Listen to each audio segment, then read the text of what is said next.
내가 제발 우리 아빠 막았구나. 무덤이에요. 아버지가 허락하지 노을 않아도 지는 난 미지의 지킬 거야. 아이들의 절규가 울려 퍼졌습니다. 회장 박진수는 굴삭기 앞을 막아선 남매를 보며 얼어붙었어요. 해진 옷에 7살 서연과 6살 민준 작은 손으로 무덤을 끼워안은 채 울부짖는 아이들의 눈빛에서 그는 죽은 아들을 봤습니다. 가슴이 무너져 내렸어요. 3년 전 아들은 차 사고로 세상을 떠났습니다. 그 후로 회장은 단 한 번도 이곳을 찾지 않았어요. 하지만 오늘 아들을 더 좋은 곳으로 옮기려왔습니다. 그런데 무덤 앞을 지키는 이 아이들은 대체 누구일까요? 회장의 손이 들 떨렸습니다. 사연 시작 전 무료로 할 수 있는 구독과 좋아요 부탁드립니다. 어디에서 듣고 계신지 댓글로 남겨주시면 더 반갑게 인사드릴게요. 그날 아침 회장은 비서강 실장과 함께 차에 올랐어요. 목적지는 교회의 한 공업묘지였습니다. 3년 만에 찾는 아들의 무덤이었어요. 차창 밖으로 가을 풍경이 지나갔습니다. 회장은 창밖만 바라봤어요. 회장님 새 묘역은 이미 확인하셨죠? 강 실장이 조심스럽게 물었습니다. 응, 명당이라더군. 회장의 대답은 짧았어요. 강 실장은 더 이상 말을 잇지 않았습니다. 차 안은 다시 조용해졌어요. 회장은 눈을 감았습니다. 아들 도연의 얼굴이 떠올랐어요. 웃고 있는 모습이었습니다.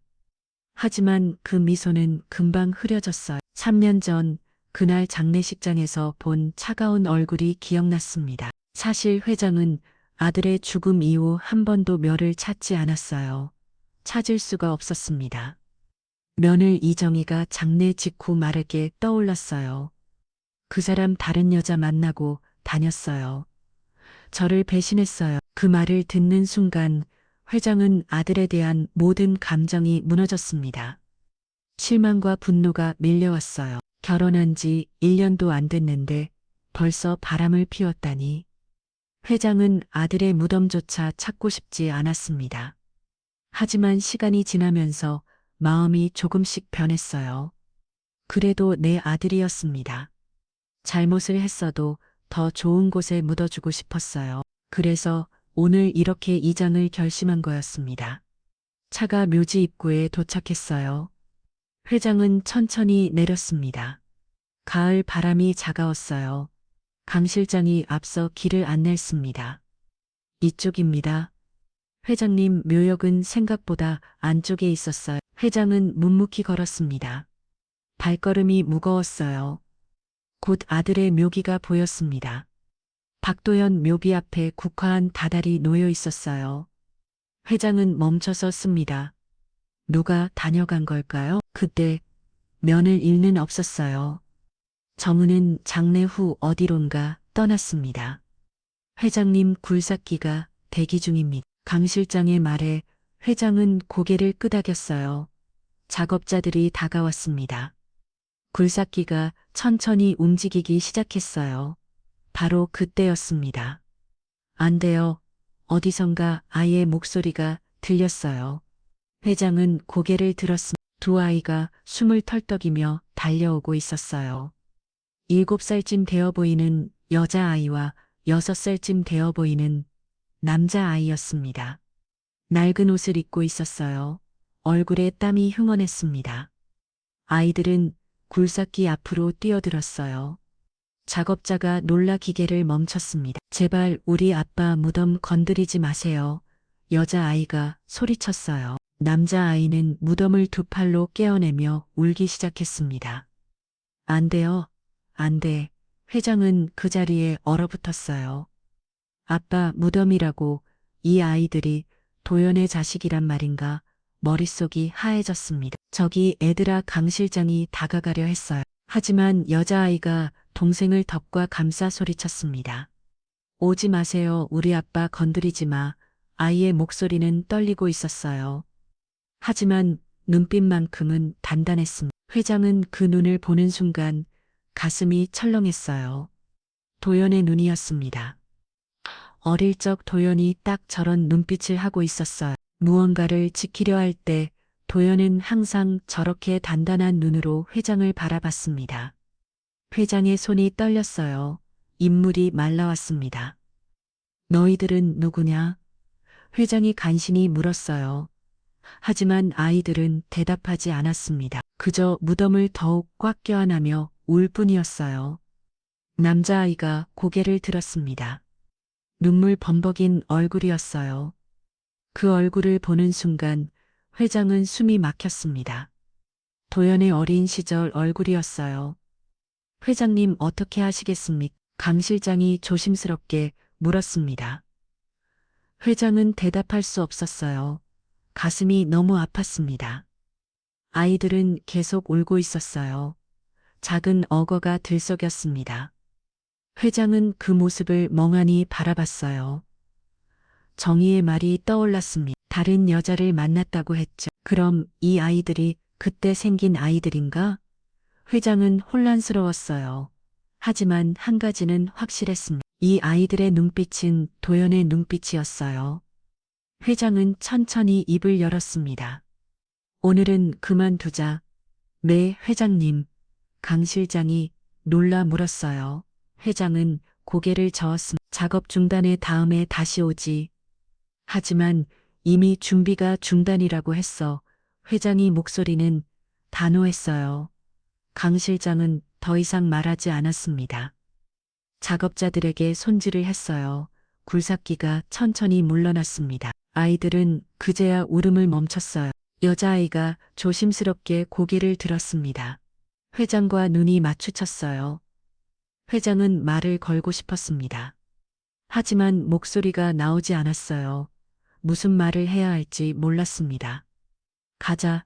회장은 강 실장에게 말했어요. 돌아서려는데 발이 떨어지지 않았습니다. 회장은 한 번 더 아이들을 돌아봤어요. 남자아이가 여전히 무덤을 끼워 안고 있었습니다. 여자아이는 동생의 등을 쓰다듬고 있었어요. 두 아이 모두 낡은 옷을 입고 있었습니다. 신발도 다 해져 있었어요.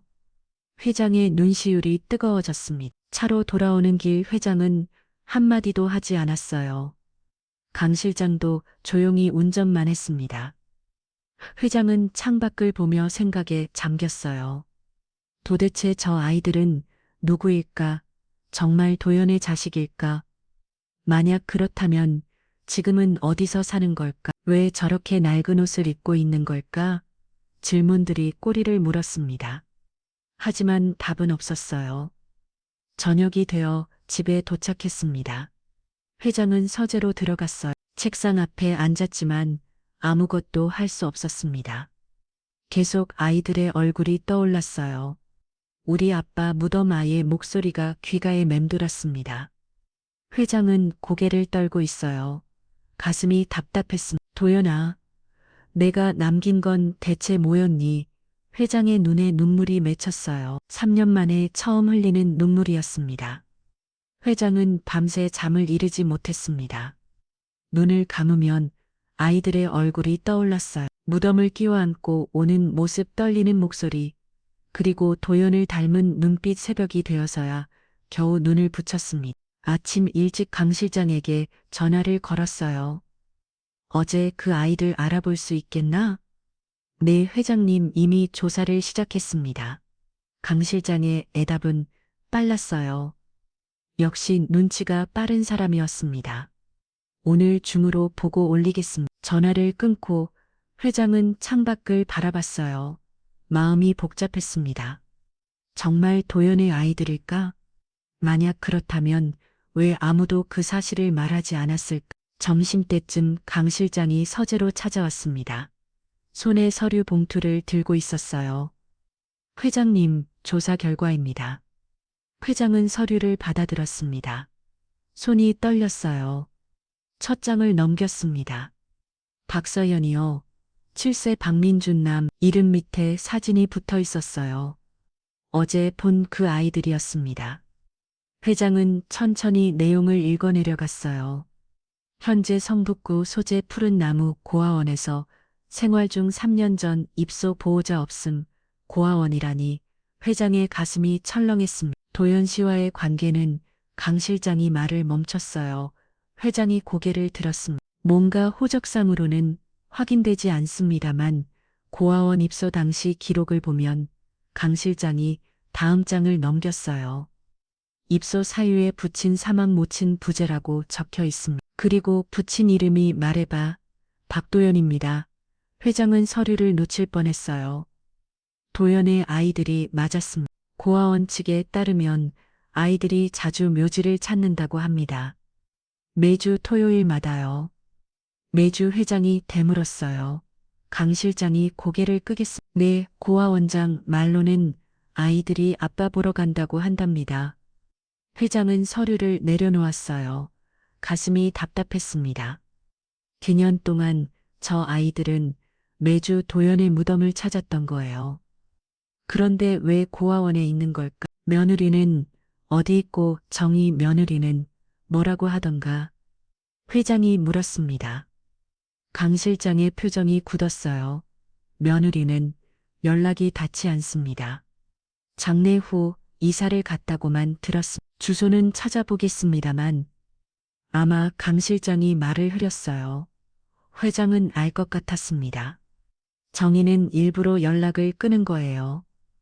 더 조사가 필요하신지요? 아니, 됐네. 회장은 고개를 저었습니다. 뭐 더 이상 서류로는 알 수 없을 것 같았어요. 직접 확인해야 했습니다. 그 고아원 주소 알지? 네, 회장님 가세. 회장은 자리에서 일어났어요. 푸른 나무 고아원은 낡은 3층 건물이었습니다. 페인트가 벗겨진 벽. 회장은 차에서 내려 주변을 둘러봤어요. 마당에서 아이들이 놀고 있었습니다. 저기 있네요. 강 실장이 손가락으로 가리켰어요. 구석 벤치에 서연과 민준이 앉아 있었습니다. 다른 아이들과 어울리지 않고 둘이서만 조용히 있었어요. 회장은 천천히 다가갔습니다. 발소리를 들은 서연이 고개를 들었어요. 회장과 눈이 마주쳤습니다. 서연의 얼굴이 굳었어요. 민준을 뒤로 감추며 자리에서 일어났습니다. 왜 여기 왔어요? 서연의 목소리는 경계심으로 가득했어요. 회장은 멈춰섰습니다. 너희들 이야기 좀 하고 싶구나. 우리 아빠 무덤 건드리러 온 거예요. 서연이 날카롭게 물었습니다. 회장은 고개를 저었어요. 아니, 그냥 너희가 궁금해서 우리가 왜 궁금해요? 어른들은 다 거짓말쟁이에요. 서연의 말에 회장은 가슴이 찰렸습니다. 어른들은 거짓말쟁이. 이 아이는 대체 어떤 일을 겪은 걸까요? 민준이 누나 뒤에서 고개를 내밀었어요. 회장을 보더니 다시 숨었습니다. 너희 아빠가 도연이 회장이 조심스럽게 물었어요. 서연은 대답하지 않았습니다. 그저 회장을 경계하는 눈빛으로 바라볼 뿐이었어요. 나는 도연의 아버지다. 회장이 말했습니다. 서연의 눈이 흔들렸어요. 거짓말, 거짓말이 아니야. 정말이다. 그럼 왜 우리를 몰라요? 할아버지면 우리를 알아야죠. 서연의 목소리가 떨렸어요. 회장은 할 말이 없었습니다. 정말 그랬어요. 할아버지라면 손주를 알아야 했습니다. 미안하다. 나도 너희가 있는 줄 몰랐어. 어른은 다 똑같아요. 약속하고 안 지켜요. 서연이 돌아서 씁니다. 민준의 손을 잡고 건물 안으로 들어가려 했어요. 잠깐 누가 너희를 여기 데려왔니? 회장이 다급하게 물었습니다. 서연이 멈췄어요. 돌아보지는 않았습니다. 아빠 아는 이모요. 데려다 줄게 했는데 안 왔어요. 그 이모가 누군데 몰라요. 얼굴도 기억 안 나요. 서연의 목소리가 가늘 깨 떨렸어요. 그냥 아빠가 안 온다고 했어요. 다시 안 온대요. 회장은 숨이 막혔습니다. 정이었어요. 며느리가 이 아이들을 버린 거예요. 서연과 민주는 그대로 건물 안으로 사라졌습니다. 회장은 그 자리에 서서 멍하니 문을 바라봤어요. 가슴이 답답했습니다. 회장님, 강 실장이 조심스럽게 불렀어요. 회장은 고개를 저었습니다. 됐네, 가자. 차로 돌아오는 길 회장은 서연의 말을 곱씹었습니다. 약속하고 안 지켜요. 도연이 아이들에게 무슨 약속을 했던 걸까요? 그리고 정희는 왜 아이들을 버렸을까? 집에 도착해서도 마음이 편치 않았어요. 회장은 서재에 앉아 생각에 잠겼습니다. 문득 도연의 유품이 떠올랐어요. 장례 후 며느리가 보낸 상자가 창고에 있었습니다. 한 번도 열어보지 않았어요. 열고 싶지 않았습니다. 하지만 지금은 달랐어요. 회장은 자리에서 일어났습니다. 창고는 어두웠어요. 회장은 불을 켜고 안으로 들어갔습니다. 구석에 박스 하나가 보였어요. 도연 유품이라고 적혀 있었습니다. 회장은 박스를 들고 서재로 돌아왔어요. 책상 위에 올려놓고 천천히 뚜껑을 열었습니다. 안에는 옷가지와 서류들이 들어 있었어요. 회장은 하나씩 꺼내 살펴봤습니다. 도연이 즐겨 입던 셔츠 시계 지갑, 그리고 박스맨 밑에서 낡은 노트 한 권을 발견했어요. 회장은 노트를 집어들었습니다.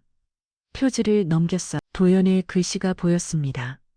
서연 민준이기 회장의 손이 떨렸어요. 심장이 빠르게 뛰었습니다. 천천히 첫 페이지를 펼쳤어요. 2016년 3월 1일 수준이를 다시 만났다. 대학 때 사귀던 첫사랑이었다. 5년 만이었다. 우연히 카페에서 마주쳤다. 여전히 예뻤. 이야기를 나누다 보니 시간 가는 줄 몰랐다. 2016년 6월 15일 수준이와 자주 만나고 있다.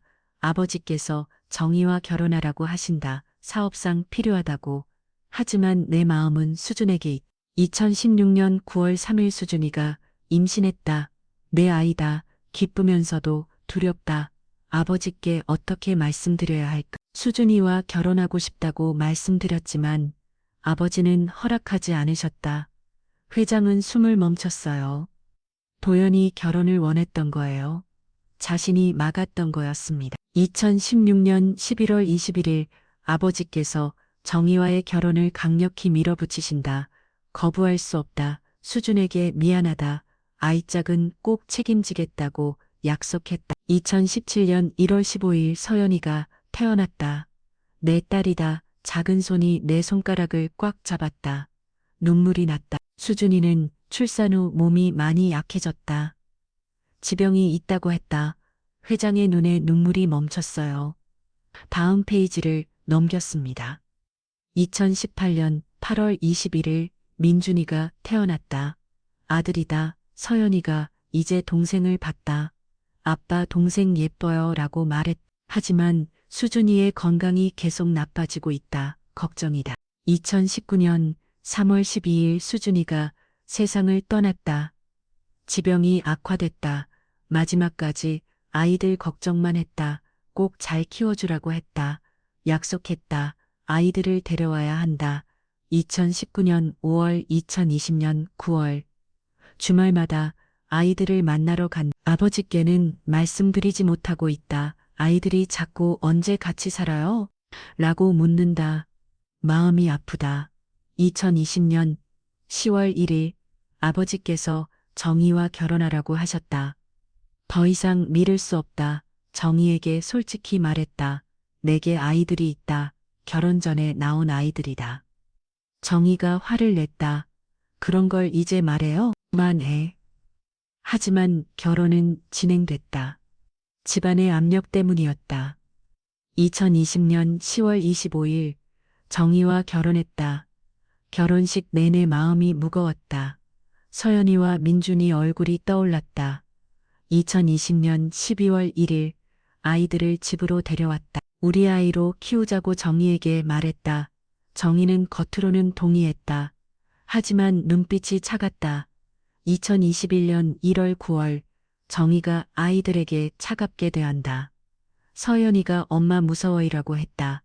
민준이는 말도 잘 안 하려 한다. 이러면 안 되는데 어떻게 해야 하나? 회장은 페이지를 계속 넘겼어요. 도연의 그룹 점점 잘 박해졌습니다.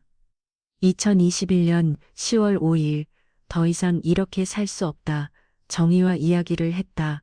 아이들을 학대하지 말아달라고 했다. 정희가 소리쳤다. 당신은 그 애들만 챙겨. 나는 뭐예요? 한테 싸움이 커졌다. 2021년 10월 15일 결심했다. 아이들을 데리고 따로 살아야겠다. 이혼을 요구했지만 정희가 거부했다. 당신 혼자 나가세요. 재산은 하나도 못 가져가요. 2021년 10월 18일 더 이상 미룰 수 없. 내일 아버지께 모든 걸 말씀드려야겠다. 서연이와 민준이를 정식으로 내 아이로 인정받고 싶다. 떳떳하게 키우고 싶다. 아버지의 사랑은 죄가 아닙니다. 이 아이들은 제 피를 나는 자식입니다. 거기서 글이 끝났어요. 도연은 다음날 사고를 당했습니다. 회장은 노트를 덮었어요. 눈물이 주르륵 흘러내렸습니다. 도연아, 회장의 목소리가 떨렸어요. 내가 내 결혼을 막았구나. 내가 너를 그렇게 만들었어. 회장은 책상에 엎드려 울었습니다. 3년 동안 쌓였던 오해가 무너졌어요. 도연은 바람을 피운 게 아니었습니다. 자신의 아이들을 지키려 애쓰고 있었던 거예요. 그리고 모든 건 자신이 시작한 일이었습니다. 도연의 사랑을 막았던 건 자신이었어요. 한참을 울고 나서 회장은 고개를 들었어요. 눈을 닫고 노트를 다시 펼쳤습니다. 도연의 글을 한자 한자 읽었어요. 아버지 사랑은 죄가 아닙니다. 회장은 그 문장을 오래 바라봤습니다. 가슴이 저려왔어요. 미안하다. 도연아, 내 말이 맞았다. 그리고 정이 내가 내 손주들을 그렇게 되었구나. 회장은 노트를 꼭 안았습니다. 눈물이 멈추지 않았어요. 다음 날 아침 회장은 일찍 눈을 떴습니다. 밤새 도연의 일기를 다시 읽었어요. 읽을수록 가슴이 아습니다. 아들이 혼자 얼마나 힘들었을까. 그리고 저 어린아이들은 얼마나 무섭고 외로웠을까. 서재 책상 위에 놓인 일기장을 보며 회장은 생각에 잠겼어요. 정희가 아이들을 학대했다는 내용이 계속 머릿속을 맴돌았습니다. 서연이가 엄마 무서워요. 라고 했다. 민준이는 말도 잘 안 하려 한다. 분노가 치밀어 올랐어요. 며느리가 내 손주들에게 그런 짓을 했다니. 하지만 분노보다 먼저 든 감정은 후회였습니다. 도연의 첫 문장이 자꾸만 떠올랐어요. 아버지께서 정희와 결혼하라고 하신다. 모든 게 자신에게서 시작된 일이었습니다. 도연이 수진과 결혼하고 싶다고 했을 때 자신이 허락했다면, 아니, 최소한 아들의 말을 들어주기라도 했다면 이런 비극은 없었을 거예요. 회장은 일기장을 천천히 넘겼습니다. 도연의 글씨를 따라가며 읽었어요. 서연이가 태어난 날, 민준이가 처음 아빠라고 부른 날, 아이들과 공원에 간 날, 도연은 행복했던 거예요. 힘들었지만 아이들과 함께한 시간만큼은 행복했습니다. 글씨체도 그날만큼은 힘이 있었어요. 기쁨이 묻어났습니다. 2019년 페이지를 넘기다 회장은 멈춰섰어요. 수진이가 세상을 떠났다는 문장이 눈에 들어왔습니다. 그 후로 도연의 그릇 달라졌어요. 글씨가 흔들렸습니다. 문장도 짧아졌어요. 아이들을 어떻게 해야 하나, 혼자서는 안 되는데, 아버지께 말씀드려야 하는데, 고민의 흔적이 역력했습니다. 회장은 그 페이지들을 오래 바라봤어요. 도연이 얼마나 외로웠을까. 누구에게도 말하지 못하고 혼자 짊어지고 있었던 거예요. 아버지인 자신에게 조차 말하지 못했습니다. 아니, 말할 수 없었던 거죠. 자신이 그런 아버지였으니까요. 일기의 후반부로 갈수록 내용은 어두워졌습니다. 정희와의 갈등, 아이들이 겪는 어려움, 도연의 고민이 글에 묻어났어요. 특히 2021년 들어서는 거의 매일 일기를 썼습니다. 도연이 얼마나 힘들었는지 알 수 있었어요. 글씨도 점점 흐트러졌습니다. 마음이 무너지고 있었던 거예요. 회장은 2021년 9월 페이지를 읽었습니다.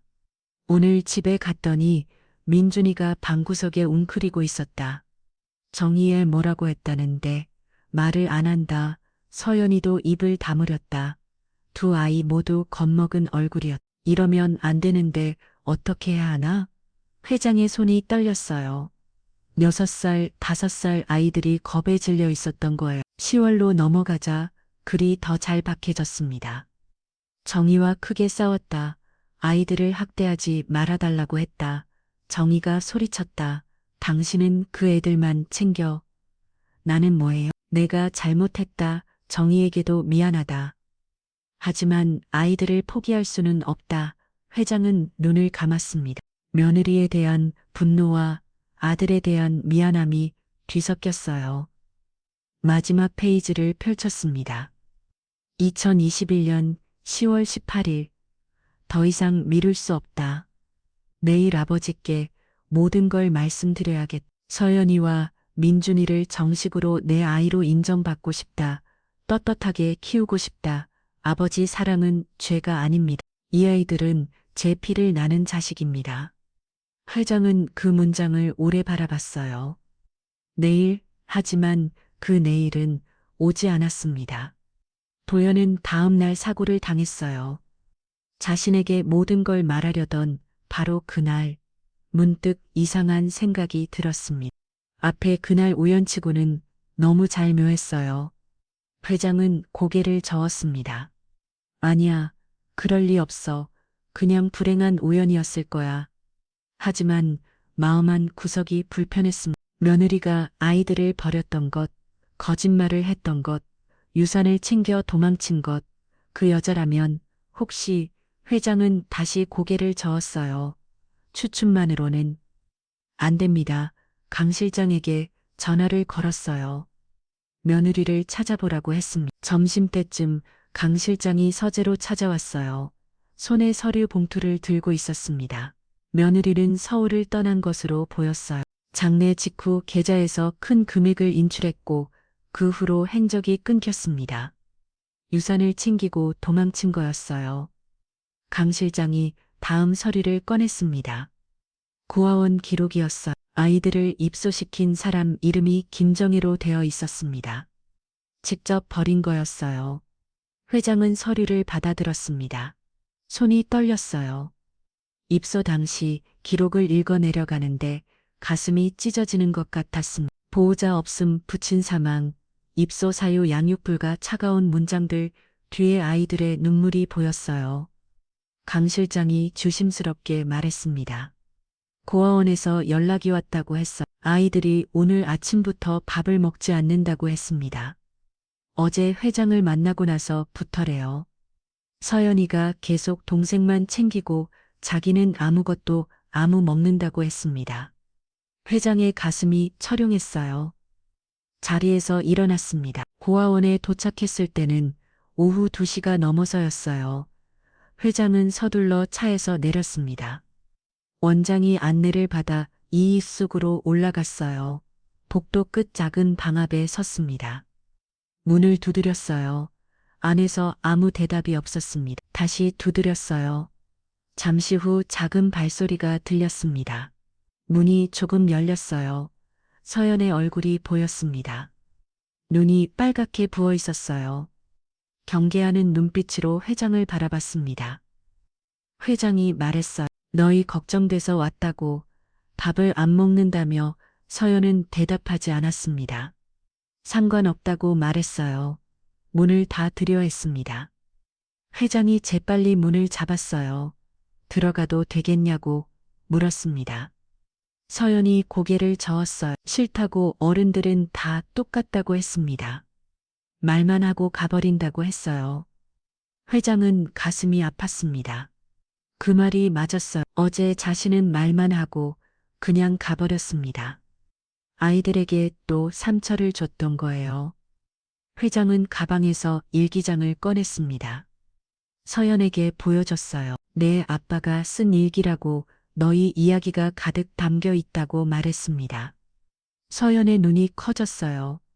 천천히 손을 뻗었습니다. 떨리는 손으로 일기장을 받아들었어요. 표지를 쓰다듬으며 눈물을 흘렸습니다. 나 아빠 글씨라고 중얼거렸어요. 문이 조금 더 열렸습니다. 민준이가 누나 뒤에서 고개를 내밀었어요. 조심스럽게 다가왔습니다. 할아버지를 올려다 봤어요. 회장은 무릎을 꿇었습니다. 아이들 눈높이에 맞췄어요. 들어가도 되겠냐고 다시 물었습니다. 이 일기를 읽어주고 싶다고 했어요. 서연이 잠시 망설이다가 고개를 끄덕였습니다. 방 안으로 들어갔어요. 작고 낡은 방이었습니다. 2층 침대 하나와 작은 책상이 전부였어요. 벽지는 군데군데 찢어져 있었습니다. 창문으로 들어오는 햇살만 밝았어요. 회장은 바닥에 앉았습니다. 아이들도 조심스럽게 앞에 앉았어요. 일기장을 펼쳤습니다. 천천히 읽기 시작했어요. 서연이가 태어난 날, 도연의 기범이 글에 담겨 있었습니다. 서연의 눈에서 눈물이 흘러내렸어요. 민준도 눈을 반짝이며 할아버지를 바라봤습니다. 회장은 계속 읽었어요. 도연이 아이들과 보낸 시간들, 주말마다 만나러 갔던 이야기들, 서연이가 처음 걸었던 날, 민준이가 처음 아빠라고 불렀던 날, 아이들은 할아버지의 목소리에 귀를 기울였습니다. 때로는 웃었어요. 아빠가 그랬어요. 라고 서연이 말했습니다. 맞아요. 공원 갔어요. 라고 민준이 고개를 끄덕였어요. 아이들에게도 그 기억들이 있었습니다. 행복했던 시간들, 아빠와 함께였던 날들. 회장은 한참을 읽었습니다. 목이 메웠어요. 중간중간 멈춰야 했습니다. 눈물을 닦고 다시 읽었어요. 아이들도 울었습니다. 하지만 슬픈 눈물만은 아니었어요. 그리운 눈물이었습니다. 아빠를 만나는 것 같은 눈물이었어요. 마지막 페이지에 도착했습니다. 회장은 목소리를 가다듬고 읽었어요. 아버지 사랑은 죄가 아닙니다. 이 아이들은 제 피를 나눈 자식입니다. 방 안이 조용해졌습니다. 회장은 일기장을 덮었어요. 아이들을 바라봤습니다. 회장이 말했습니다. 할아버지가 너희 아빠를 힘들게 했다고, 할아버지 때문에 아빠가 너희와 떳떳하게 살 수 없었다고. 서연이 고개를 저었어요. 아니라고, 할아버지 잘못이 아니라고 했습니다. 아빠는 자기들을 사랑했다고 말했어요. 회장의 목소리가 떨렸습니다. 저도, 그래, 아빠는 너를 정말 많이 사랑했다고 말했어요. 할아버지도 너희를 지키고 싶다고 했습니다. 이지라도 민준이 조심스럽게 다가왔어요. 작은 손으로 할아버지 손을 만졌습니다. 울지 말라고 했어요. 회장은 민준을 끌어안았습니다. 서연도 천천히 다가왔어요. 세 사람은 한참 동안 그렇게 안고 있었습니다. 회장은 아이들을 놓았습니다. 배고프지 않냐고 물었어요. 밥 먹으러 가자고 했습니다. 서연이 고개를 끌어갔어요. 민준도 조심스럽게 웃었습니다. 회장은 두 아이의 손을 잡고 방을 나섰어요. 복도를 걸으며 회장은 생각했습니다. 이제 시작이에요. 천천히 조금씩 아이들에게 다가가야 했습니다. 서두르면 안 됩니다. 아이들이 마음을 열 때까지 기다려야 했어요. 그게 도연에게 하는 진짜 약속이었습니다. 회장은 아이들과 함께 고아원 근처 식당으로 갔습니다. 작은 한 식당이었어요. 서연과 민주는 회장 양옆에 앉았습니다. 메뉴판을 보던 서연이 조심스럽게 말했어요. 자기는 괜찮다고 했습니다. 회장이 배고프지 않냐고 물었어요. 서연은 고개를 저었습니다. 그냥 비싸다고 했어요. 회장은 가슴이 아팠습니다. 7살 아이가 돈거정을 하다니 걱정하지 말라고 말했어요. 할아버지가 사줄 테니 먹고 싶은 거 다 시키라고 했습니다. 민준이 눈을 반짝이며 물었어요. 정말이냐고. 회장은 고개를 끌어갔습니다. 뭐든지 다 괜찮다고 했어요. 불고기와 된장찌개, 계간찜을 시켰습니다. 음식이 나오자 아이들은 정신없이 먹었어요. 얼마나 배가 고팠을까요? 회장은 아이들이 먹는 모습을 바라봤습니다. 마음이 무거웠어요. 3년 동안 이 아이들은 어떻게 살았을까? 고아원에서 배는 골치 않았겠지만 따뜻한 밥상은 아니었을 거예요. 천천히 먹으라고 말했습니다. 더 시킬 수 있다고 했어요. 서연이 고개를 들었습니다. 입가에 밥풀이 묻어 있었어요. 회장은 냅킨으로 서연의 입을 닦아줬습니다. 서연이 멈췄어요. 그리고 조용히 말했습니다. 아파도 이렇게 해줬다고. 회장의 손이 멈췄습니다. 눈시울이 뜨거워졌어요. 서연의 목소리가 이어졌습니다. 아빠가 오는 날은 좋았다고 했어요. 주말마다 왔다고 했습니다. 그리고 공원도 가고 밥도 먹었다고. 민준이 아플 때는 밤새 병원에 있었다고 했어요. 회장은 고개에 끄덕였습니다. 도연이 그랬구나. 혼자서 아이들을 돌봤군. 근데 어느 날부터 안 왔다고 서연이 말했어요. 이모가 왔다고 했습니다. 아마는 이모래요. 차를 타고 이곳에 왔다고 했어요. 회장이 물었습니다. 그 이모가 뭐라고 했냐고. 서연의 목소리가 작아졌어요. 아빠가 뭔데 갔대. 다시 못 온대요. 여기서 살래요. 민준이 숟가락을 내려놓았습니다. 작은 목소리로 말했어요. 누나가 울었다고. 아빠 보고 싶다고 울었대요. 근데 이모가 화냈다고 했습니다. 회장은 주먹을 쥐었어요. 정이었습니다. 분명 정이가 아이들을 여기 버리고 간 거였어요. 그 이모 얼굴 기억하냐고 물었습니다. 서연이 고개를 저었어요. 잘 모르겠다고 했습니다. 무서웠다고 했어요. 소리를 질렀다고. 아빠 따라가지 말래요. 여기가 집이래요. 말 안 들으면 혼난대요. 회장의 눈에서 눈물이 흘렀습니다. 아이들이 얼마나 무서웠을까요? 전이 식사를 마치고 고아원으로 돌아왔어요. 회장은 원장실로 갔습니다. 원장이 차를 내왔어요. 아이들과 좋은 시간 보냈냐고 물었습니다. 회장은 고개를 끄덕였어요. 원장님께 여쭤볼 게 있다고 말했습니다. 아이들이 처음 왔을 때 일을 기억하냐고 물었어요. 원장이 잠시 생각하더니 고개를 끄덕였습니다. 기억한다고 했어요. 3년 전이었다고 했습니다. 여자분이 아이들을 데리고 왔대요. 30 중반쯤 되어 보였다고 했습니다.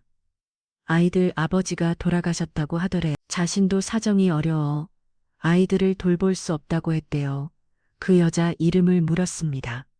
원장이 서랍에서 파일을 꺼냈어요. 페이지를 넘기다가 한 곳에서 멈췄습니다. 여기 있다고 했어요. 금정이라고 적혀 있대요. 회장은 숨이 막혔습니다. 면을 이었어요. 면을 이가 직접 왔던 거예요. 그때 아이들 상태는 어땠냐고 물었습니다. 원장의 목소리가 낮아졌어요. 많이 겁먹어 있었다고 했습니다. 특히 큰 아이가 서연이가 동생을 꼭 안고 있더래요. 울지도 않고 말도 안 했대요. 그 여자분이 가고 나서도 한참 동안 문 앞에 서 있었대요. 아빠가 데리고 올 거라고 믿었나 봐요. 회장은 고개를 떨고 있습니다. 가슴이 찢어지는 것 같았어요. 그 후로는 어땠냐고 물었습니다. 원장이 말했어요. 적응하는데 시간이 오래 걸렸다고 했습니다. 밥도 잘 안 먹고 다른 아이들과도 어울리지 않았대요. 서연이가 계속 민준이만 돌봤다고 했습니다. 지금도 그러냐고 물었어요. 원장이 대답했습니다. 많이 나아지긴 했는데 여전히 둘이만 있으려 한대. 토요일마다 묘지에 가는 것도 그래서 허락했대요. 그게 아이들한테 유일한 위로거든요. 회장은 한참 아무 말도 하지 못했습니다. 원장이 조심스럽게 물었어요. 회장님께서는 아이들과 어떤 관계냐고 친할아버지라고 대답했습니다. 하지만 3년 동안 몰랐다고 했어요. 며느리가 숨겼다고 말했습니다. 원장이 한숨을 쉬었어요. 이제야 알게 되셨다니 안타깝다고 했습니다. 서연이와 민준이는 좋은 아이들이래요. 많이 힘들었을 텐데도 서로를 잘 돌봤대요. 데려가고 싶다고 말했습니다. 원장이 고개를 끄덕였어요. 물론이라고 했습니다. 친할아버지시니까요. 다만 법적 절차가 필요하대요. 후견인 지정이나 양육권 같은 것들 어떻게 해야 하냐고 물었습니다. 원장이 대답했어요. 변호사와 상담하시는 게 좋겠다고 필요한 서류는 준비해 드리겠다고 했습니다. 집으로 돌아오는 차 안에서 회장은 강 실장에게 말했습니다. 변호사 연락하라고 했어요. 손주들 양육권 관련해서 상담이 필요하다고 말했습니다. 강 실장이 대답했어요. 알겠다고 했습니다. 그리고 조심스럽게 말을 이었어요. 며느리에 대해 조사하다가 좀 이상한 걸 발견했다고 했습니다. 뭐냐고 물었어요. 도연 씨 사고 당일 기록이라고 했습니다. 각 실장이 태블릿을 건넸어요. 회장은 화면을 들여다봤습니다.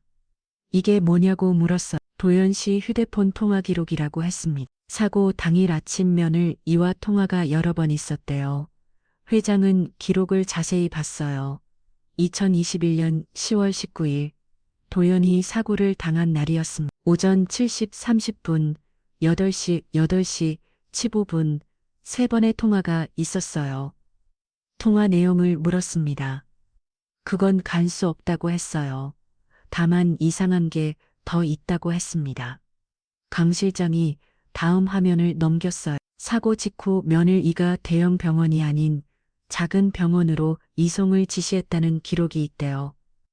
회장의 눈빛이 흰했어요. 뭐라고 물었습니다. 강 실장이 설명했어요. 구급대원 보고서를 해요. 며느리가 전화로 가까운 병원으로 가라고 지시했대요. 하지만 사고 현장에서 가까운 대학 병원이 있었는데도요. 회장은 태블릿을 내려놓았습니다. 손이 떨렸어요. 그게 무슨 뜻인지 아니라고 물었습니다. 강 실장이 조심스럽게 말했어요. 확실하지는 않지만 혹시 일부러 늦게 치료받게 한 건 아닌가 하는 의심이 든대요. 회장은 눈을 감았습니다. 차가운 분노가 온몸을 감쌌어요. 더 조사하라고 말했습니다. 사고 기록, 병원 기록 전부 다요. 강 실장이 대답했어요. 알겠다고 했습니다. 그리고 경찰 쪽에도 연락해보라고 했어요. 사고 재조사가 가능한지 강 실장이 알겠다고 했습니다. 차 안은 조용했습니다. 회장은 창밖을 바라봤어요.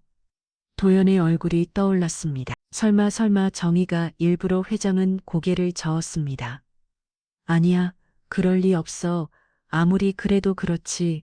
하지만 의심은 지울 수 없었어요. 며느리는 아이들을 버렸던 여자였습니다. 도연을 배신했던 여자였어요. 거짓말로 회장을 속였던 여자였습니다. 그 여자라면 정말 그랬을지도 모릅니다. 회장은 주먹을 꽉 쥐었어요.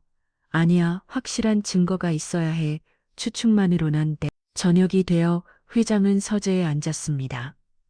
도연의 일기장을 다시 꺼내 펼쳤어요. 마지막 페이지를 봤습니다. 내일 아버지께 모든 걸 말씀드려야겠다. 내일, 그 내일은 오지 않았습니다. 도연은 그날 세상을 떠났어요. 회장은 페이지를 뒤로 넘겼습니다. 그러다 빈 페이지 뒤에 뭔가 끼워져 있는 걸 발견했어요. 작은 사진 한 장이었습니다. 회장은 사진을 꺼내봤어요. 도연과 아이들이 함께 웃고 있는 사진이었습니다. 공원 같은 곳에서 찍은 것 같았어요. 서연과 민준이 도연의 양손을 잡고 있었습니다. 뒷면에 글씨가 적혀 있었어요. 2021년 10월 11일 우리 가족 행복한 하루. 회장은 사진을 가슴에 안았습니다.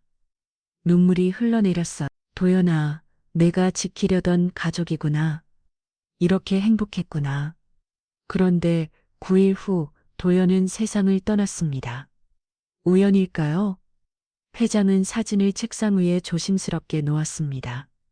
마음이 무거웠어요.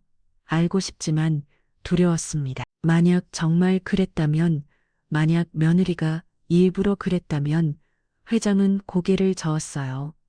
만약 먼저 아이들부터 지켜야 해. 그게 먼저야. 전화기를 들었습니다.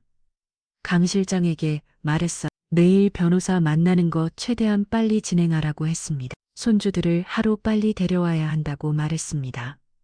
강 실장이 알겠다고 대답했어요. 전화를 끊고 회장은 사진을 다시 봤습니다.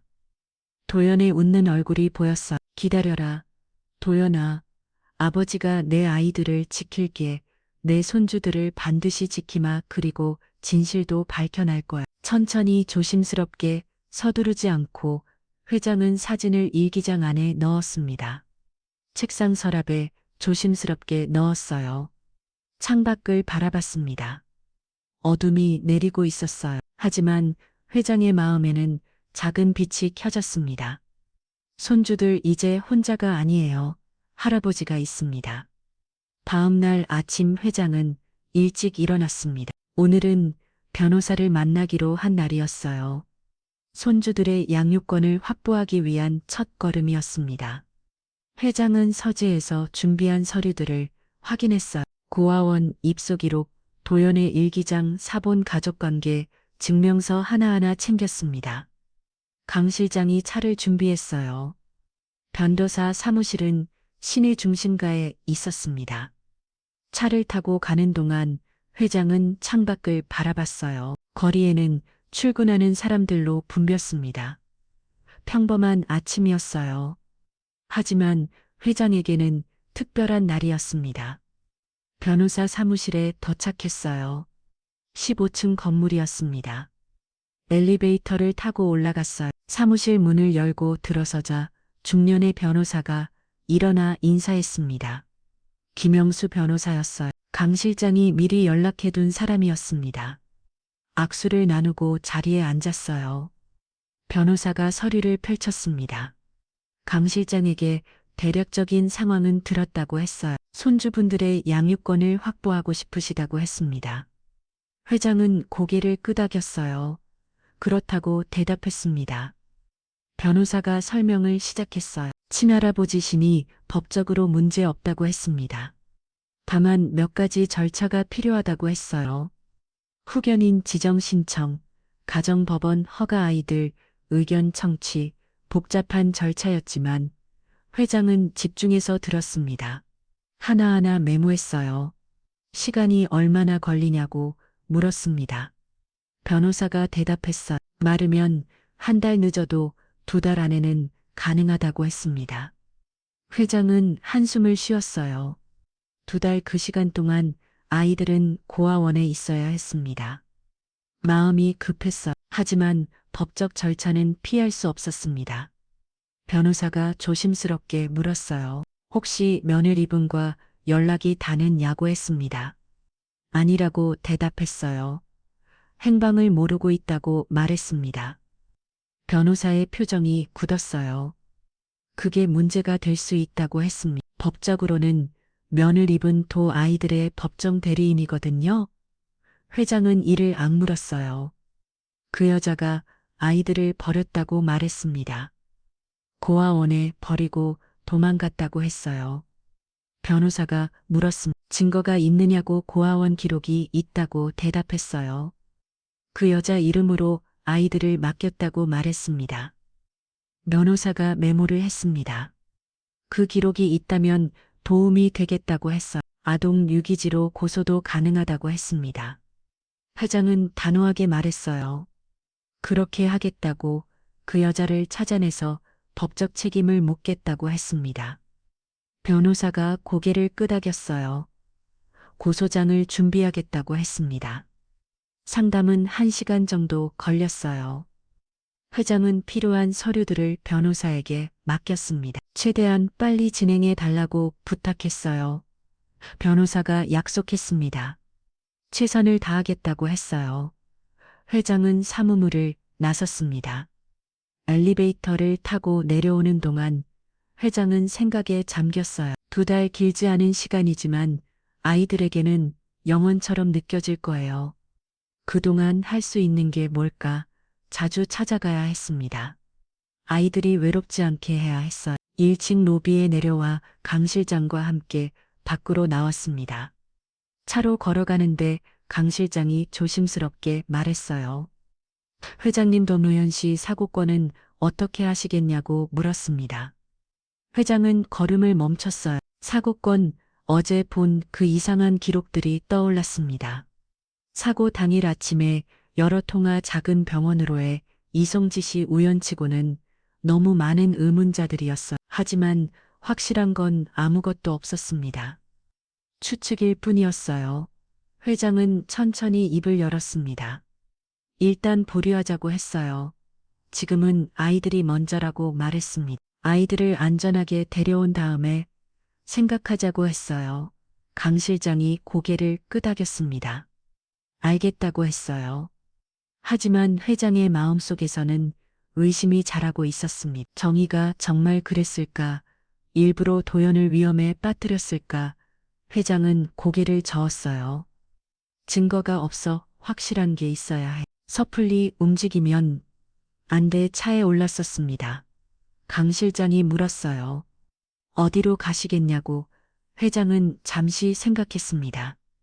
그리고 대답했어요. 고아원으로 가자고. 아이들 얼굴을 보고 싶다고 말했습니다. 고아원에 도착한 건 점심시간 무렵이었어요. 아이들이 식당에서 밥을 먹고 있었습니다. 회장은 멀리서 지켜갔어요. 서연과 민준이 한쪽 구석 테이블에 앉아 있었습니다. 다른 아이들과는 떨어져 있었어요. 둘이서만 조용히 밥을 먹고 있었습니다. 서연이 동생 그릇에 반찬을 덜어주고 있었어요. 민주는 누나가 준 반찬을 먹었습니다. 두 아이들은 서로에게만 집중하고 있었어요. 다른 아이들의 웃음소리가 들렸지만 서연과 민주는 웃지 않았습니다. 회장의 가슴이 아팠어요. 7살, 6살 아이들이 저렇게 조용할 수는 없었습니다. 원래 그 나이 아이들은 뛰어놓고 웃어야 했어요. 하지만 저 아이들은 너무 일찍 어른이 되어버렸습니다. 서로를 지키느라 어린 시절을 잃어버렸어요. 식사가 끝나고 아이들이 마당으로 나왔습니다. 회장도 천천히 따라갔어요. 서연과 민주는 구석 벤치에 앉았습니다. 다른 아이들이 공놀이를 하고 있었지만 두 아이들은 그냥 앉아만 있었어요. 회장이 이가 갔습니다. 서연이 먼저 알아봤어요. 고개를 들었습니다. 할아버지라고 조용히 불렀어요. 민준도 일어나서 회장을 바라봤습니다. 어제보다 눈빛이 조금 밝았어요. 함께 앉았습니다. 벤치는 좁았지만 세 사람이 나란히 앉을 수 있었어요. 회장은 두 아이들의 머리를 쓰다듬었습니다. 밥 잘 먹었냐고 물었어요. 서연이 고개를 끄덕였습니다. 네, 다 먹었다고 했어요. 회장은 아이들에게 말했습니다. 오늘 변호사를 만나고 왔다고. 너희를 할아버지 집으로 데려가기 위해서라고 했어요. 서연의 눈이 커졌습니다. 정말이냐고 물었어요. 회장은 고개를 끄덕였습니다. 정말이라고 했어요. 다만 시간이 좀 걸린다고 말했습니다. 법적인 절차가 필요하다고 했어요. 한두 달 정도 기다려야 한다고 했습니다. 서연의 표정이 어두워졌어요. 오후 걸린다고 중얼거렸습니다. 회장은 서연의 손을 잡았어요. 미안하다고 말했습니다. 할아버지도 빨리 데려가고 싶다고 했어요. 민준이 조심스럽게 물었습니다. 할아버지 정말 데려가는 거냐고, 거짓말 아니냐고 물었어요. 회장이 가슴이 찔렸습니다. 아이들이 얼마나 많이 배신당했으면 이렇게 물을까요? 저 회장은 민준을 안았어요.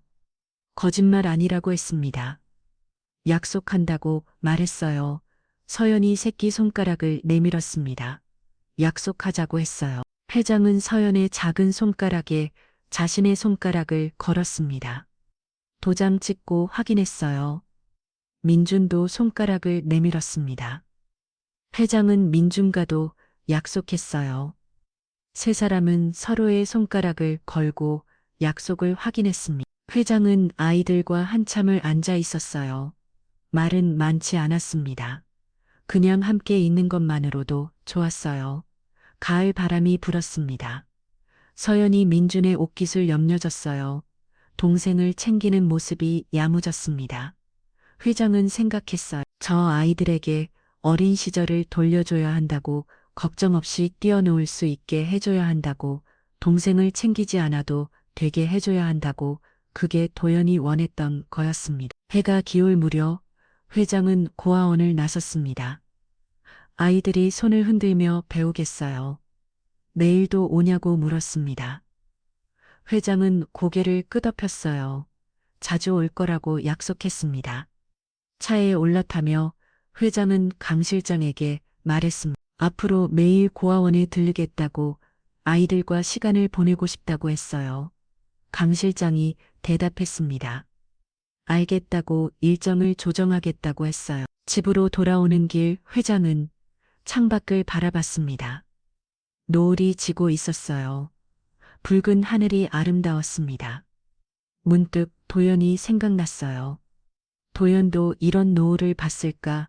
아이들과 함께 이런 하늘을 봤을까? 회장은 도연의 마지막 사진을 떠올렸습니다. 공원에서 찍은 세 사람의 사진 행복해 보였던 그 순간, 그리고 9.25 도연은 세상을 떠났어요.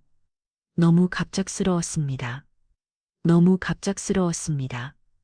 너무 그냥 겉작스러웠습니다. 어무 그냥 우연이었을까? 하필 아버지에게 모든 걸 말하려던 그날, 하필 그 시간에 회장은 고개를 저었어요. 아니야, 생각하지 마. 지금은 아이들이 먼저야. 하지만 마음 한 구석의 불편함은 지울 수 없었습니다. 언젠가는 밝혀야 할 진실이었어요. 도연을 위해서, 그리고 아이들을 위해서 회장은 조용히 다짐했습니다. 아이들을 안전하게 지킨 다음, 그때 진실을 찾아보자고 집에 도착했습니다. 회왕은 서재로 들어갔어요. 도연의 일기장을 꺼내 펼쳤습니다. 마지막 문장을 다시 읽었어요. 아버지 사랑은 죄가 아닙니다.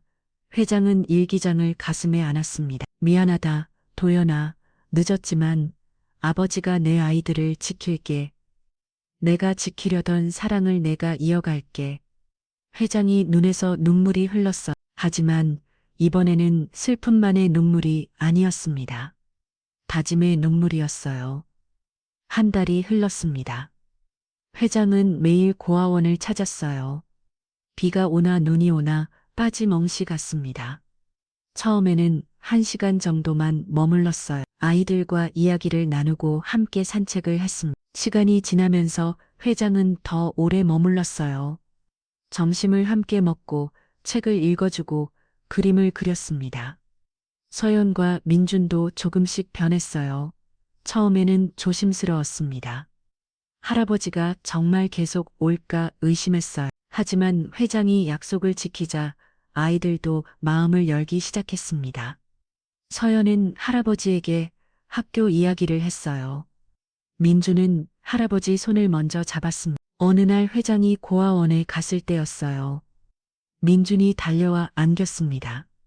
할아버지라고 크게 불렀어요. 다른 아이들이 쳐다봤습니다. 민주는 신경 쓰지 않았어요. 할아버지 품에 안겨 웃었습니다. 회장의 가슴이 따뜻해졌어요. 이 아이가 이렇게 밝게 웃을 수 있구나. 서연도 달라졌습니다. 예전처럼 항상 긴장하지 않았어요. 동생만 챙기지도 않았습니다. 가끔 다른 아이들과 어울려 놀기도 했어요. 회장이 오면 달려와 안겼습니다. 할아버지 손을 잡고 마당을 걸었어요. 학교에서 있었던 일을 신나게 이야기했습니다. 원장도 변화를 알아챘어요. 어느 날 회장을 불러 말했습니다. 아이들이 많이 밝아졌다고 했어요. 특히 서연이가 달라졌다고 했습니다. 예전엔 항상 불안해했는데 이제는 편안해 보이는데요. 회장님 덕분이라고 원장이 말했어요. 회장은 고개를 저었습니다. 당연한 일을 했을 뿐이라고 했어요. 한편 법적 절차는 순조롭게 진행됐습니다. 변호사가 주기적으로 연락을 했어요. 서류가 접수됐다고, 법원 심리 날짜가 잡혔다고 알려졌습니다. 회장은 조급한 마음을 누르며 기다렸어요. 아이들도 기다리고 있었습니다. 언제 할아버지 집에 가냐고 자주 물었어요. 그러던 어느 날이었습니다. 회장이 서재에 앉아 있을 때 강 실장이 급히 들어왔어요. 표정이 어두웠습니다. 무슨 일이냐고 물었어요. 강 실장이 서류를 내밀었습니다. 며느리 이쪽에서 연락이 왔다고 했어요. 회장은 서류를 받아들었습니다. 손이 떨렸어. 내용을 읽기 시작했습니다. 정희가 변호사를 통해 보낸 문서였어요. 아이들의 양육권을 주장하는 내용이었습니다. 그리고 유산에 대한 권리도 주장하고 있었어요. 회장은 이를 악물었습니다. 지금 와서 3년 동안 아이들을 버려두고 이제 와서 권리를 주장한다고 분노가 치밀어 올랐어요. 서류를 책상에 던졌습니다. 강 실장이 조심스럽게 말했어. 며느리가 아이들을 데려가겠다고 한대요. 회장은 자리에서 일어났습니다. 절대 안 된다고 말했어요. 그 여자에게 아이들을 넘길 수 없다고 했습니다. 강 실장이 고개를 끄겼어요. 변호사에게 연락하겠다고 했습니다. 회장은 창밖을 바라봤어요. 주목을 주었습니다. 왜 지금인가? 회장은 생각했어요. 정희는 3년 동안 아이들을 내버려뒀습니다. 단 한 번도 찾아오지 않았어요. 연락조차 하지 않았습니다. 그런데 지금 갑자기 나타난 이유가 뭘까? 회장은 알 것 같았어요. 유산 때문이었습니다. 회장이 아이들을 정식 손주로 인정하면 유산 분배가 달라졌어요. 정의가 받을 몫이 줄어들었습니다. 그게 싫었던 거예요. 아이들이 아니라 돈이 문제였습니다. 회장은 한숨을 쉬었어요. 끝까지 돈이군. 변호사에게 연락했습니다. 급히 만나자고 했어요. 오후에 변호사 사무실로 갔습니다. 변호사가 정의 측 주장을 설명했어요. 법적으로는 정의도 아이들의 보호자라고 했습니다. 생모는 아니지만 법적 배우자였으니까요. 하지만 회장에게도 방법이 있었습니다. 변호사가 말했어요. 정의의 아동육이 사실을 증명하면 된대요. 고아원 기록이 있다고 했습니다. 정의가 직접 아이들을 버렸다는 증거가 있다고 했어요. 그리고 3년 동안 방임했다는 사실도 중요하다고 했습니다. 회장은 고개를 끄덕였어요. 그 모든 증거를 법정에 제출하라고 말했습니다. 정의가 아이들을 어떻게 되었는지 밝히라고 했어요. 변호사가 알겠다고 했습니다. 최선을 다하겠다고 약속했어요. 사무실을 나오며 회장은 생각했습니다. 정의와의 싸움이 시작됐어요.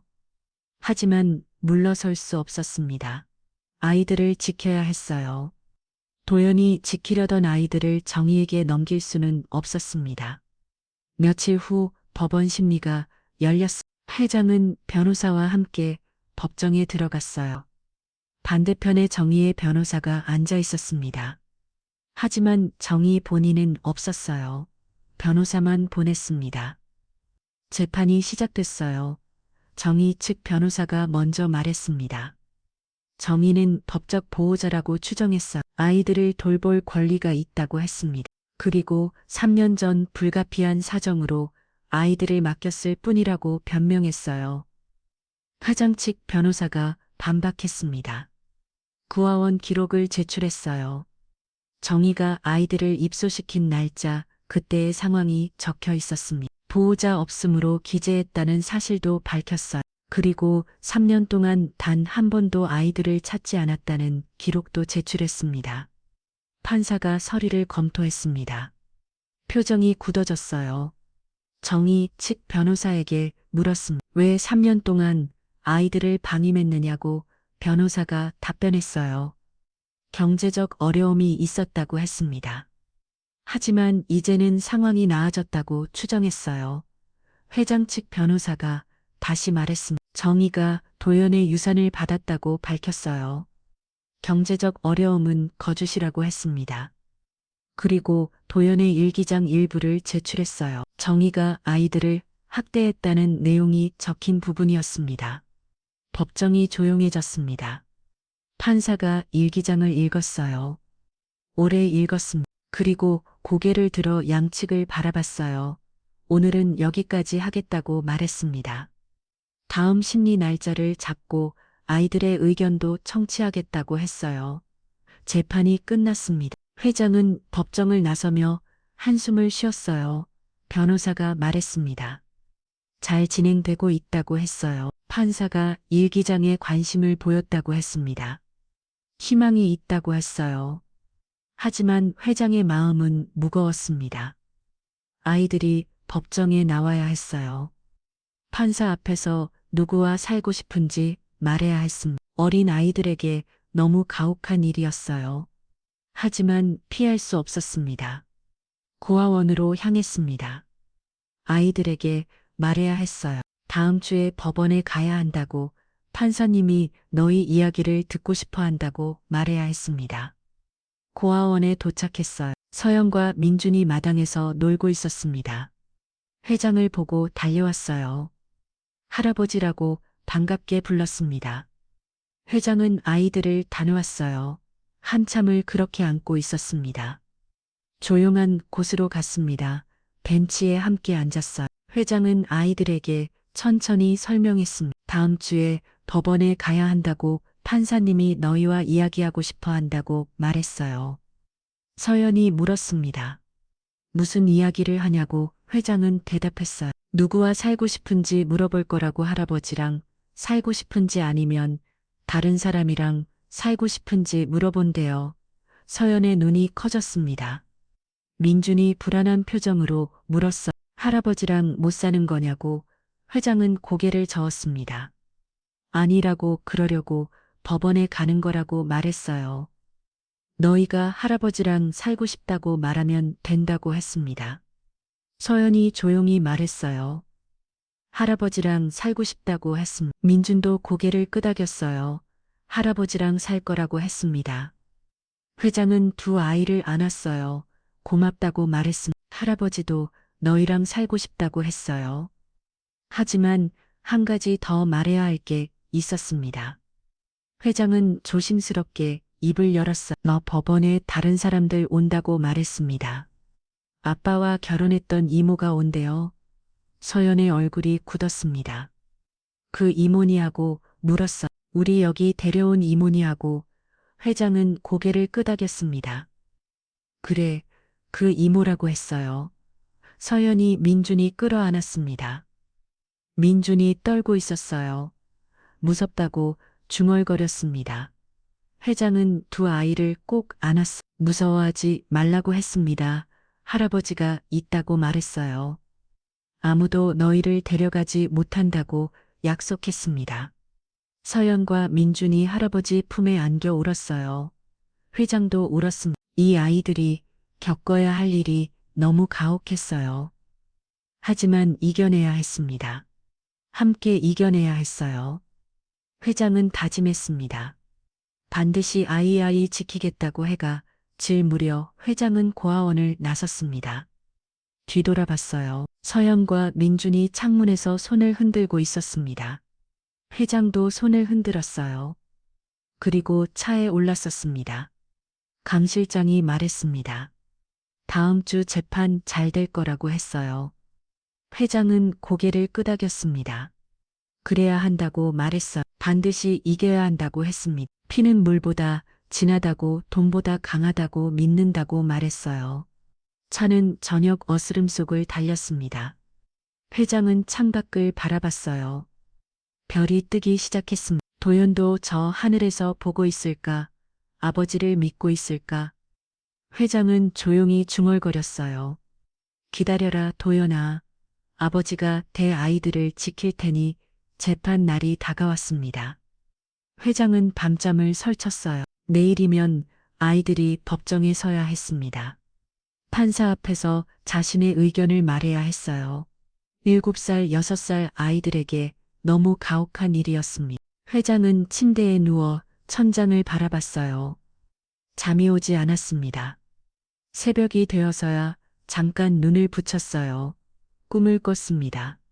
도연이 나타났어요. 젊은 시절의 도연이었습니다. 회장에게 말했어요. 아버지 괜찮을 거예요. 회장은 꿈속에서 아들을 안으려 했습니다. 하지만 도연은 사라졌어요. 회장은 그 자리에서 깼습니다. 아침이 밝았어. 회장은 일찍 일어나 정장을 입었습니다. 거울을 봤어요. 늙은 얼굴이 보였습니다. 주름이 깊었어요. 머리는 하얗게 세웠습니다. 언제 이렇게 늙었나 싶었어요. 도연을 잃고 3년 손주들을 찾고 한 달, 그 시간이 회장을 늙게 만들었습니다. 강 실장이 차를 준비했어요. 먼저 고아원으로 갔습니다. 아이들을 데리러 가는 길이었어요. 고아원에 도착하니 원장이 아이들과 함께 기다리고 있었습니다. 서연과 민주는 깨끗한 옷을 입고 있었어요. 원장이 준비해준 옷이었습니다. 회장은 아이들 앞에 무릎을 꿇었어요. 눈높이를 맞췄습니다. 준비됐냐고 물었어요. 서연이 고개를 끄덕였습니다. 네, 준비됐다고 했어요. 하지만 손이 떨리고 있었습니다. 회장은 서연의 손을 잡았어요. 회장은 서연의 손을 잡았어요. 따뜻하게 감싸주었습니다. 민주는 불안한 표정이었어요. 회장의 옷자락을 꼭 쥐고 있었습니다. 무섭다고 작은 목소리로 말했어요. 회장은 민준을 안아들었습니다.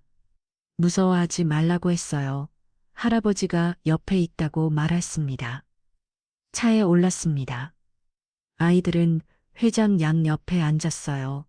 서연은 창밖을 바라봤습니다. 민주는 할아버지 손을 꼭 잡고 있었어요. 회장은 두 아이의 작은 손을 느꼈습니다. 이 손을 놓치면 안 됐어요. 반드시 지켜야 했습니다. 법원에 도착했습니다.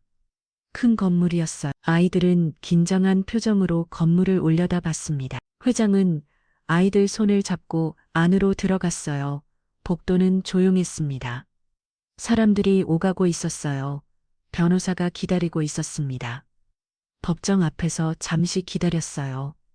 회장은 아이들에게 다시 한번 말했습니다. 판사님이 물어보시면 솔직하게 대답하면 된다고 했어요. 누구와 살고 싶은지, 왜 그런지 말하면 된다고 했습니다. 서연이 고개를 끄덕였어요. 민준도 알겠다고 했습니다. 문이 열렸습니다. 법정 안으로 들어갔어요. 판사가 앞에 앉아 있었습니다. 양쪽에 변호사들이 자리했어요. 그리고 한쪽에 정의의 변호사가 앉아 있었습니다. 정의 본인은 이번에도 오지 않았어요. 회장은 안도했습니다. 다행이에요. 아이들이 정의를 보지 않아도 됐습니다. 그 여자 얼굴을 보면 아이들이 얼마나 무서워할까요? 회장은 아이들을 의자에 앉았어요. 옆에 함께 앉았습니다. 재판이 시작됐어요. 판사가 서연을 불렀습니다. 서연이 일어났어 떨리는 발걸음으로 판사 앞으로 갔습니다. 판사가 부드럽게 물었어요. 이름이 뭐냐고 서연이 대답했습니다. 박서연이라고 했어요. 판사가 계속 물었습니다. 지금 어디서 사냐고 고아원이라고 서연이 대답했어요. 얼마나 살았냐고 물었습니다. 3년이라고 서연이 말했어요. 목소리가 작았습니다. 판사가 다시 물었어요. 누가 너를 고아원에 데려갔냐고 서연이 잠시 말이 없었어요. 그리고 작은 목소리로 대답했습니다. 아빠는 이모로 했어요. 그 이모가 데려왔다고 말했습니다. 판사가 물었어요. 그 이모 이름을 안 하고 서연이 고개를 저었습니다. 모른다고 했어요. 판사가 다른 질문을 했습니다. 고아원에서 행복했냐고 서연이 대답했어요. 아니라고 했습니다. 외로웠다고 말했어요. 아빠가 보고 싶었다고 했습니다. 서연의 목소리가 떨렸어요. 눈물이 고였습니다. 판사가 조용히 물었어. 지금은 누구와 살고 싶으냐고. 서연이 회장을 돌아왔습니다. 그리고 대답했어요. 할아버지여 할아버지랑 살고 싶다고 말했습니다. 왜 그러냐고. 판사가 물었어요. 서연이 눈물을 닦으며 말했습니다. 할아버지가 우리를 사랑해 매일 찾아와요. 우리랑 같이 있어요. 판사가 고개를 끄덕였습니다. 서연을 돌려보냈어요. 다음은 민준이었습니다. 민준이 일어났어요. 더 떨고 있었습니다. 판사 앞으로 가는데 다리가 후들거렸어요. 회장은 가슴이 아팠습니다. 판사가 민준에게도 물었습니다. 이름이 뭐냐고 민준이 작은 목소리로 대답했어요. 박민준이라고 했습니다. 판사가 물었어요. 누나랑 같이 고아원에 사냐고. 민준이 고개를 끄덕였습니다. 내 누나랑 같이 산다고 했어요. 판사가 다시 물었습니다. 너는 누구와 살고 싶으냐고. 민준이 회장을 돌아왔어요. 눈에 눈물이 가득했습니다. 할아버지요. 작은 목소리로 말했어요. 할아버지랑 살고 싶어요. 판사가 물었습니다. 왜 그러냐고. 민준이 눈물을 흘리며 말했어요. 할아버지가 좋아요. 할아버지가 우리 안아줘요. 할아버지가 약속 지켜요. 민준이 목소리는 떨렸지만 또렷했습니다. 회장은 눈물을 참을 수 없었어요. 고개를 숙였습니다. 판사가 아이들을 돌려보냈습니다. 두 아이들은 회장 곁으로 돌아왔어요. 회장은 아이들을 안았습니다. 잘했다고 속삭했어요. 정말 잘했다고 말했습니다. 정희 측 변호사가 일어났습니다. 반론을 시작했어요. 하지만 힘이 없었습니다. 아이들의 증언이 너무 명확했어요. 변호사는 경제적 능력을 이야기했어. 정의가 안정적인 수입이 있다고 추정했어요. 하지만 판사는 듣지 않았습니다. 판사가 최종 발언을 했어요.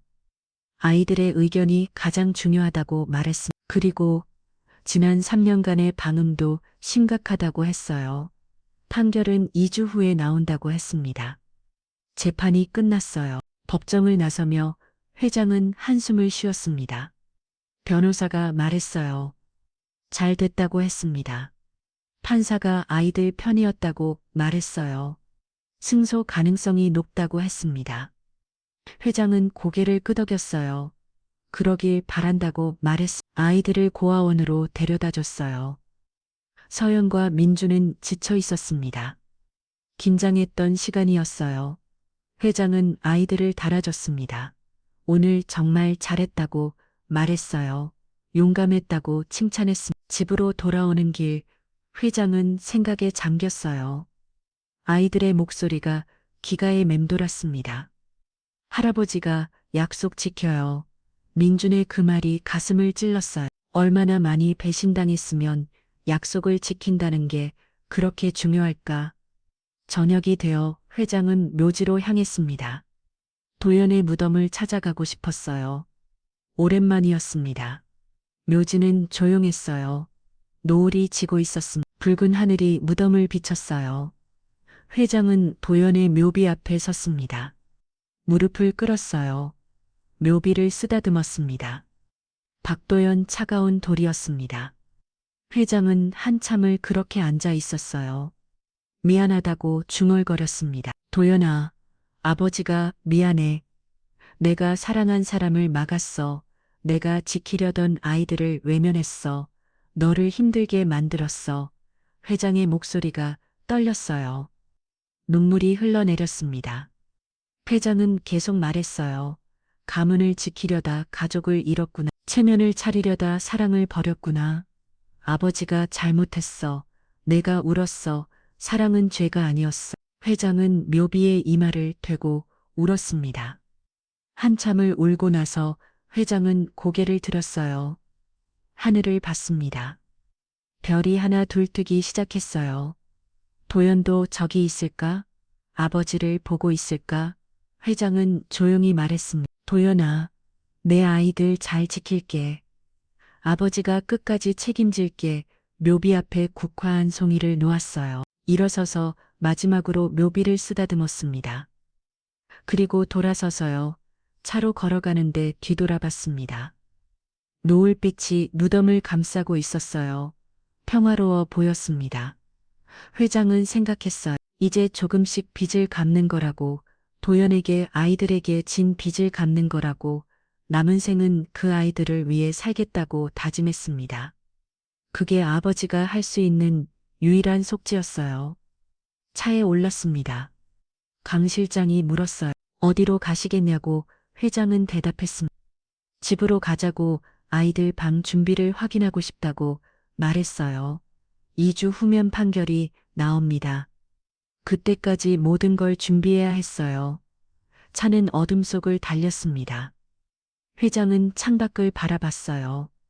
도시의 불빛이 반짝였습니다. 어딘가에서 정희도 저 불빛을 보고 있을까? 무슨 생각을 하고 있을까? 회장은 고개를 저었어요. 중요하지 않았습니다. 이제 중요한 건 아이들 뿐이었어요. 집에 도착했습니다. 2층으로 올라갔어요. 도연의 방 옆에 준비한 2개의 방을 봤습니다. 서연이 방과 민준이 방 새 침대가 놓여 있었어요. 책상과 옷장도 준비됐습니다. 장난감도 가득했어요. 회장은 방 안을 둘러봤습니다. 따뜻한 방이었어요. 아이들이 여기서 행복하게 자랄 수 있을까? 회장은 그러길 바랐습니다. 이 방에서 아이들이 웃고 뛰어넘기를 바랐어요. 창문을 열었습니다. 밤바람이 들어왔어요. 시원했습니다. 회장은 하늘을 올려다 봤어요. 별이 총총했습니다. 도연아, 보고 있니? 아버지가 약속 지킬게. 내가 못다한 사랑을 아버지가 이어갈게. 2주가 지났습니다. 판결 날이었어요. 회장은 새벽부터 잠을 설쳤습니다. 오늘 모든 게 결정됐어요. 아이들을 데려올 수 있을지, 아니면 다시 빼앗길지. 회장은 침대에서 일어나 창밖을 바라봤습니다. 동이 트고 있었어요. 정장을 입었습니다.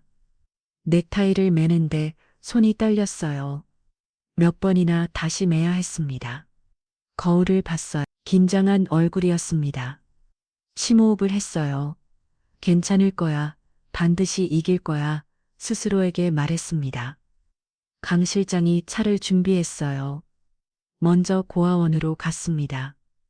아이들을 데리러 가는 길이었어요. 고아원에 도착하니 서연과 민준이 이미 준비하고 있었습니다. 깨끗한 옷을 입고 얌전히 앉아 있었어요. 회장을 도자 2아이가 일어났습니다. 달려와 앉았어요. 할아버지라고 불렀습니다. 회장은 아이들을 꼭 안았어요. 오늘 잘 될 거라고 속삭했습니다. 걱정하지 말라고 말했어요. 차에 올랐습니다. 법원으로 가는 동안 아무도 말하지 않았어요. 서연은 창밖을 보고 있었습니다. 민주는 할아버지 손을 꼭 잡고 있었어요. 회장은 2아이의 손을 느꼈습니다.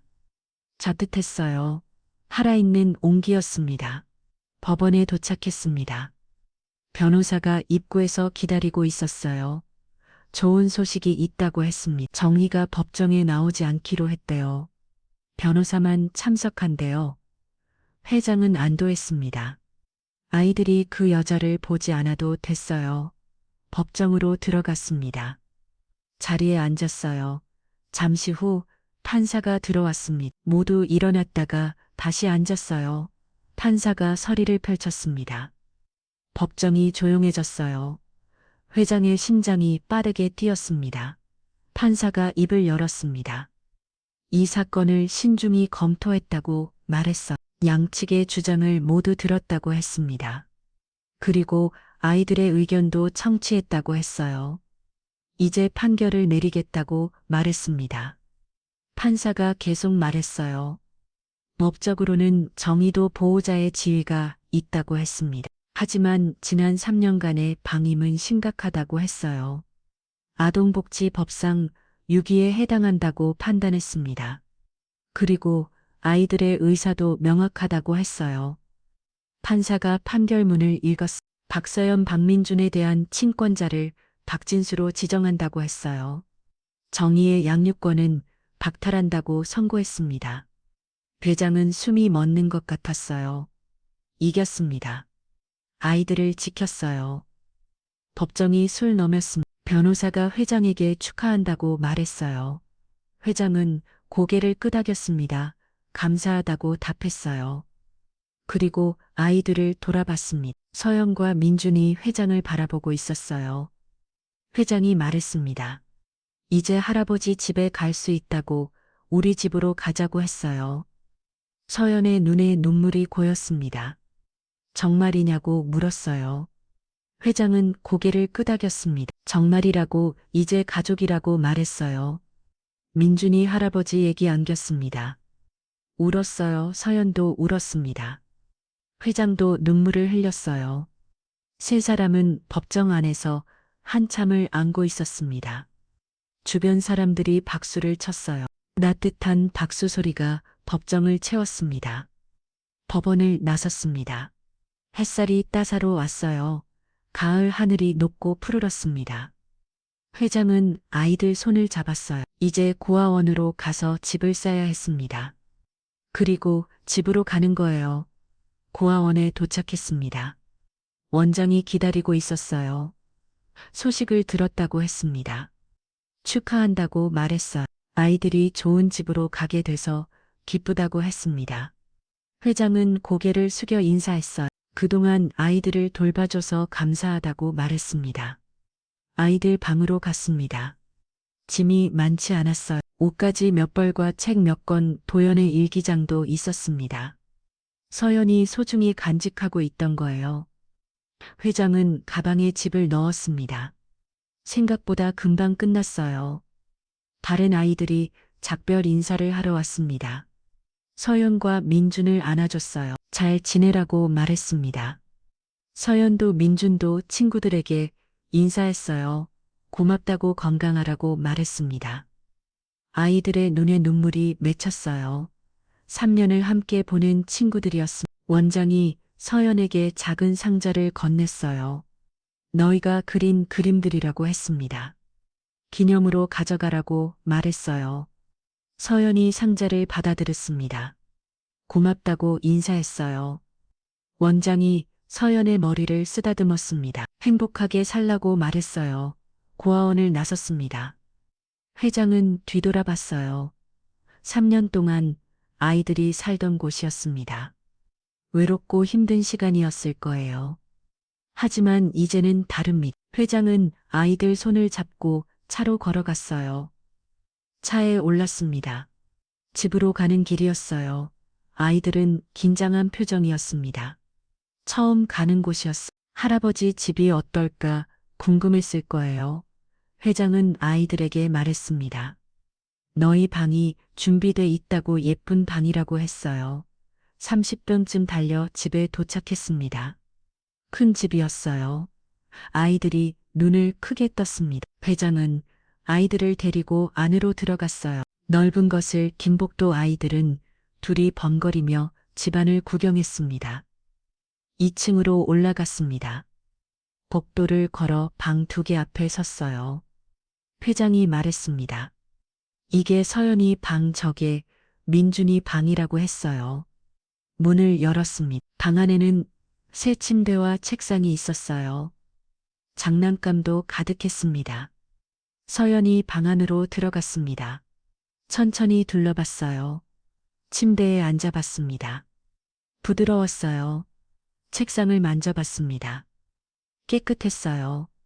그리고 창문으로 갔습니다. 바깥을 외다봤어요. 정원이 보였습니다. 나무가 있고 꽃이 피어 있었어요. 민준도 자기 방으로 갔습니다. 장난감을 만져봤어요. 자동차가 있었습니다. 로봇도 있었어요.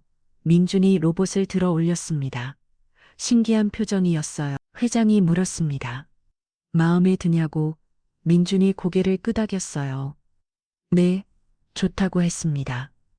회장은 아이들에게 말했습니다. 이제 여기가 너희 집이라고 언제든 뛰어놀아도 된다고 했어요. 큰 소리로 웃어도 된다고 말했습니다. 걱정하지 말라고 했어요. 저녁 시간이 됐습니다. 식당으로 내려갔어요. 식탁에는 음식이 차려져 있었습니다. 회장이 준비하라고 한 거였어요. 아이들이 좋아할 만한 음식들이었습니다. 불고기, 계란말이, 감자탕. 자리에 앉았습니다. 회장이 아이들 그릇에 밥을 담아줬어요. 반찬도 올려줬습니다. 많이 먹으라고 말했어요. 아이들은 조심스럽게 먹기 시작했습니다. 맛있냐고 물었어요. 서연과 민준이 고개를 끄덕였습니다. 맛있다고 했어요. 식사를 하며 회장은 아이들을 바라봤습니다. 식탁에 함께 앉아 밥을 먹는 모습, 이게 가족이구나. 이게 도연이 원했던 거구나. 회장이 눈시울이 뜨거워졌어요. 밤이 됐습니다. 아이들을 시키고 잠옷을 입혔어요. 서연과 민준이 각자 방으로 데려갔습니다. 침대에 눕혔어요. 입을 덮어줬습니다. 회장이 물었어요. 편하냐고. 아이들이 고개를 끄덕였습니다. 회장은 서연에게 말했습니다. 잘 자라고 내일 아침에 보자고 했어요. 서연이 조용히 말했습니다. 할아버지 고마워요. 회장은 서연의 이마에 입을 맞췄어요. 천만에라고 했습니다. 민윤에게도 같은 말을 했어요. 민준도 고맙다고 중얼거렸습니다. 불을 끄고 방을 나왔습니다. 복도에서 두 방을 바라봤어요. 아이들이 자고 있는 방. 이제 이 집에 생명이 돌아왔습니다. 웃음소리가 들릴 거예요. 발소리가 울릴 거예요. 회장은 도연의 방으로 갔습니다. 문을 열고 들어갔어요. 그대로였습니다. 3년 전 그대로. 회장은 책상 앞에 앉았어요. 도연의 사진이 놓여 있었습니다. 젊은 시절의 도연이었어요. 회장이 사진을 집어들었습니다. 도연의 얼굴을 쓰다듬었어요. 그리고 조용히 말했습니다. 도연아, 아버지가 약속 지켰어. 내 아이들 데려왔어. 이제 할아버지가 잘 키울게. 회장은 계속 말했어요. 미안했어. 내가 힘들 때 곁에 없었어. 내가 사랑한 사람을 인정하지 않았어. 하지만 이제 알았어. 사랑은 죄가 아니야. 내 말이 맞았어. 창문을 열었습니다. 밤바람이 들어왔어요. 하늘을 올려다봤습니다. 별이 반짝이고 있었어요. 회장은 중얼거렸습니다. 도연아, 편히 쉬어. 아버지가 내 목까지 내 아이들과 함께. 노을이 질물역. 회장은 묘지를 찾았습니다. 마지막으로 도연에게 인사하고 싶었어요. 무덤 앞에 섰습니다. 국과 한 답을 놓았어요. 그리고 무릎을 꿇었습니다. 오래 앉아 있었습니다. 말을 하지 않았어요. 그냥 함께 있는 것만으로 충분했습니다. 노을이 무덤을 비쳤어요. 붉은 빛이 따뜻했습니다. 회장은 일어났습니다. 마지막으로 묘비를 쓰다듬었어요. 그리고 돌아섰습니다. 걸어 나오는데 뒤돌아보지 않았어요. 이제 앞만 보고 가야 했습니다. 차에 올랐습니다. 집으로 가는 길이었어요. 회장은 생각했습니다. 남은 생은 아이들을 위해 살겠다고, 웃음소리 가득한 집을 만들겠다고, 그게 도연에게 하는 마지막 약속이라고. 집에 도착했습니다. 2층 올라갔어요. 아이들 방을 살짝 열어봤습니다. 서영과 민준이 깊이 잠들어 있었어요. 편안한 얼굴이었습니다. 회장은 미소 지었어요. 서재로 갔습니다. 도연의 일기장을 꺼냈어요. 마지막 문장을 다시 읽었더. 아버지, 사랑은 죄가 아닙니다. 회장은 일기장을 가슴에 안았습니다. 창밖을 바라봤어. 별이 총총했습니다. 회장은 조용히 말했습니다. 사랑은 죄가 아니었다. 남은 생은 그 사랑으로 살겠다. 노을빛이 서재를 물들였습니다. 회장의 그림자가 길게 드리워졌어요. 하지만 이제 혼자가 아니었습니다. 아래층에는 아이들이 있었어요. 내일 아침이면 웃음소리가 들릴 거예요. 회장은 일기장을 서랍에 넣었습니다. 그리고 불을 껐어요. 복도를 걸어 자기 방으로 갔습니다. 오랜만에 편안한 마음이었어요. 침대에 눈을 감았어요. 도연의 얼굴이 떠올랐습니다. 웃고 있었어요.